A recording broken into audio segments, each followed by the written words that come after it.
Kurt Cobain's life was a story of contradictions.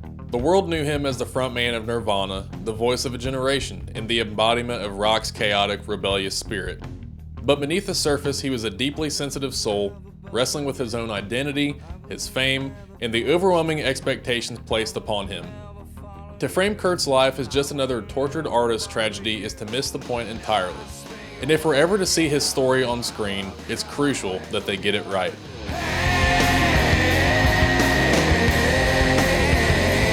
To produce an effective biopic about Kurt Cobain, the creator would be wise to avoid leaning into cliches or romanticizing his downfall. Why? Because we don't need another rock star tragedy. We don't need a movie that treats Kurt Cobain like a ghost in his flannel shirt, drifting through scenes until the inevitable sad ending. If there's ever going to be a biopic about Kurt Cobain, it needs to do more than just follow his rise and fall.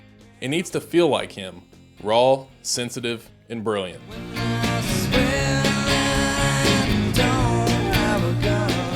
A character trait that would need to be hit accurately is his sensitivity, and not the kind of over-the-top empathy that some celebrities use to seem more authentic.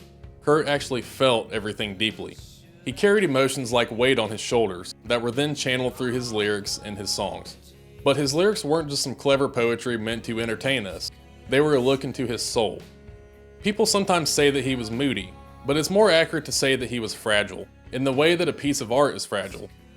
A film about Kurt Cobain has to show that quality of him, maybe in some quiet scenes that captures him sketching in a notebook, staring out a window too long, or perhaps playing the same riff over and over. I'm not like them, I can pretend. Along with the emotional pain that Kurt would experience through his life, he also lived with chronic physical pain, with intense stomach issues that tormented him for years. This was a source of alienation and confusion for him, as many fans don't realize how desperate he was for answers, even seeing multiple doctors with no resolution. It shouldn't be understated how much that wore him down, although it's unclear exactly what led to those stomach issues. You could point to a number of things, including not having a good diet, stress, and along with his widely publicized addiction to heroin. But the multiple areas of pain he was being attacked from wasn't the only thing that set Kurt apart from many of his peers in the music industry. There was also the way that he challenged what it meant to be a man in rock music. Kurt wasn't like other frontmen. He didn't strut around like he was above everyone else, or come with the arrogance associated with rock stars of the time. In fact, he rejected the macho posturing of rock and roll and aligned himself with things like feminism and vulnerability. Now that's not to say that the music itself didn't rock and have a loud abrasiveness to it, but you have to take into account which rock scene that Nirvana would have been kicking out of the spotlight to see the contrast of behavior between the two. In a scene that was full of testosterone, he made being a sensitive rocker feel rebellious.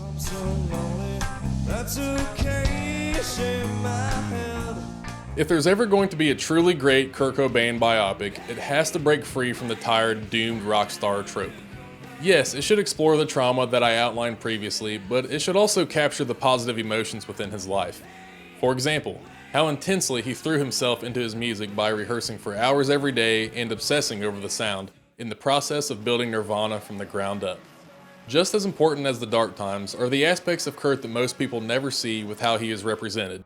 He's that kid with a wild sense of humor. He's the prankster. He's that weirdo with a soft laugh and sharp wit. His bandmates, Chris and Dave, always talk about how funny he was. The movie needs that Kurt too. The one who could be childlike, joyous, and completely uninhibited.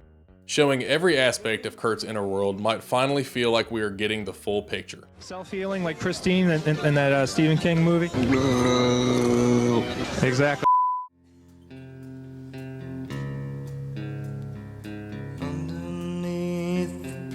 Before he became a cultural icon, Kurt Cobain's roots were far from the world of rock star luxury. His story wasn't one of privilege, but rather it was one shaped by the tough realities of life in a place that would later be immortalized in his music. To understand who Kurt Cobain truly was, we need to take a look at where he came from. A place that wasn't concerned with fame or fortune, but with survival. He came from a gritty small town called Aberdeen, Washington, a place more likely to give you splinters than inspiration.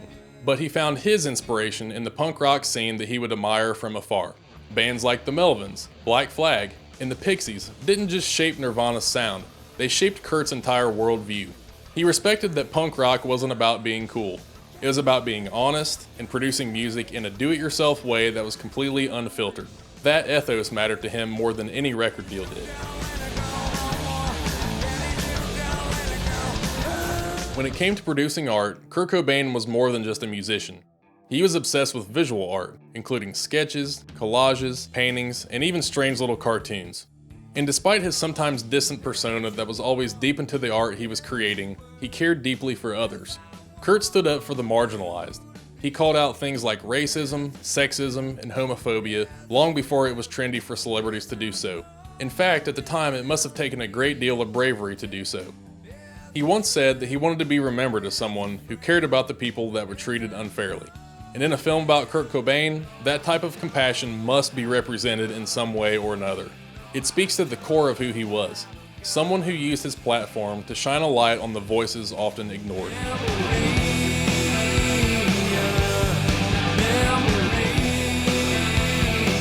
To further honor his legacy, the film would need to obviously explore his music and not just the dramatic headlines and the tragic end.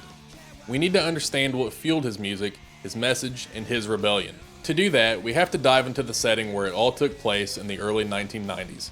And that's where the grunge scene comes in. Because it wasn't just a backdrop to Kurt's life, it was a character in his story. The soggy air, the dim basements, and the sense that something beautiful could grow in the middle of nowhere.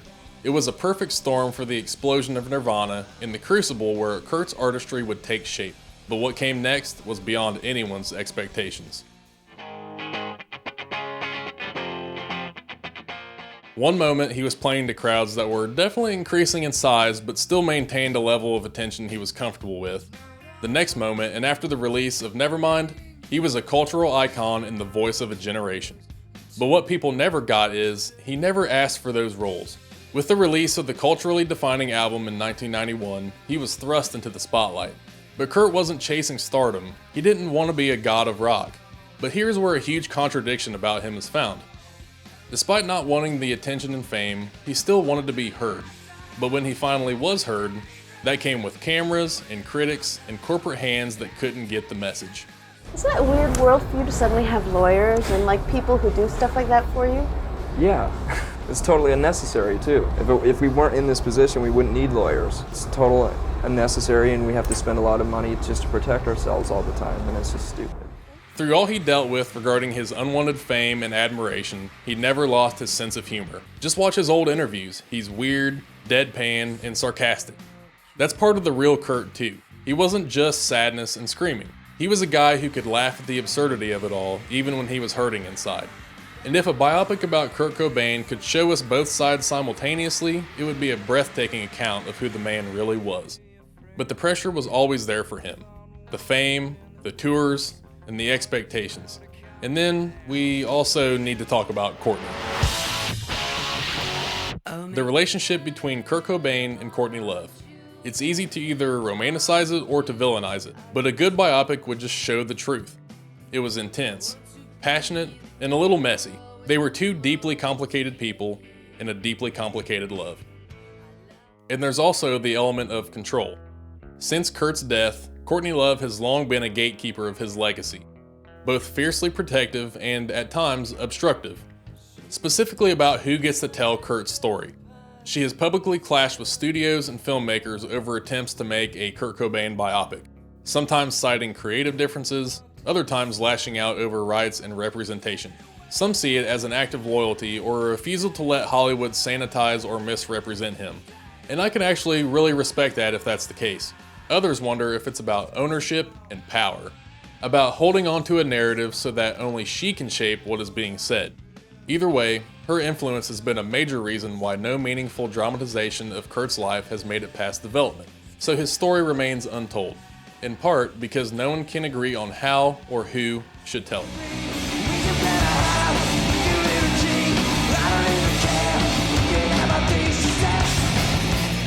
Even if a biopic did get the green light, it would still have to confront the truth of how deeply broken he was by the end of his life. The constant touring, sleepless nights, the never-ending demand to be Kurt Cobain, it all chipped away at him. He wasn't built for the spotlight, at least not in the way that the industry expected. Eventually, the joy of performing disappeared. And when the music stops feeling like an escape, then what's left? That's a huge challenge any filmmaker would face with this project. How do you capture someone who was slipping away in plain sight? A biopic worth making wouldn't just recount events, it would have to trace the emotional erosion and the feeling of him fading out even while the world is still watching. It would have to walk that line carefully without knowing exactly what was going through his mind as he felt more and more helpless. But here's another thing. A film about Kurt doesn't have to exploit his final days. You don't need a tragedy in slow motion. You just need it to feel honest. It needs to be shown as a sensitive portrait of a man who was trying to be a dad, trying to keep creating, trying to hang on even when it felt impossible. And when the film ends, it shouldn't just fade to black, because Kurt never disappeared. His legacy lives on, not just in artists who cite him as an influence, but in the values that he represented. Authenticity, vulnerability, and the refusal to conform.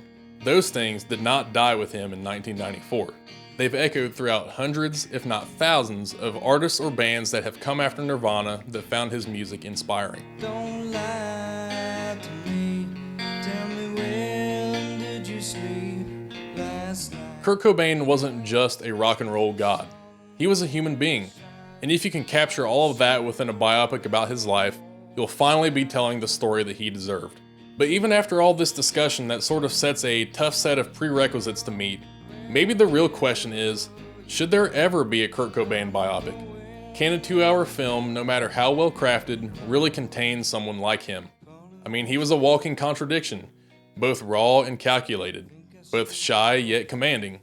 Trying to pin him down risks flattening him into a symbol, as just a myth in a flannel shirt.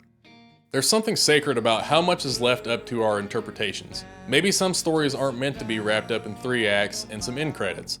Maybe the most honest tribute to Kurt is just letting the mystery breathe. Thank you.